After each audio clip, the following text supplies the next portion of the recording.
শিলাবৃষ্টি বিধ্বস্ত এলাকায় আমরা গেছি, শুনেছেন আপনারা। এখন আমাদের সুনির্দিষ্ট কিছু দাবি আছে। সে দাবিগুলোর কিছুটা আমাদের জেলা সম্পাদক বলেছেন। আমরা যে যে দাবিগুলো রেখেছি তার মধ্যে আরও কয়েকটা দাবি রয়েছে। সেটা হলো যে শিবিরগুলো আছে, সেই শিবিরে আমাদের সাথে কথা হয়েছে বেশিরভাগ মেয়েদের সাথে, মহিলাদের সাথে।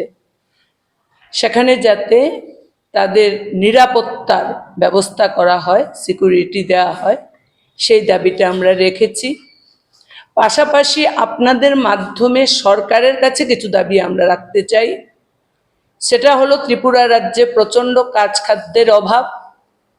এই ক্ষতিগ্রস্ত পরিবারগুলোকে যাতে রেগার আওতায় তাদের কাজের ব্যবস্থা করা হয় এবং তাদের যে বাড়ি ঘর অতি দ্রুত যাতে তৈরি করে দেওয়ার ব্যবস্থা করা হয়। আমরা এই কথা যখন বললাম তখন আমাদের এসডিএম সাহেব যে কথাটা বলেছেন সেখানে দু একটা কথা আমাদের একটু খটকা লেগেছে।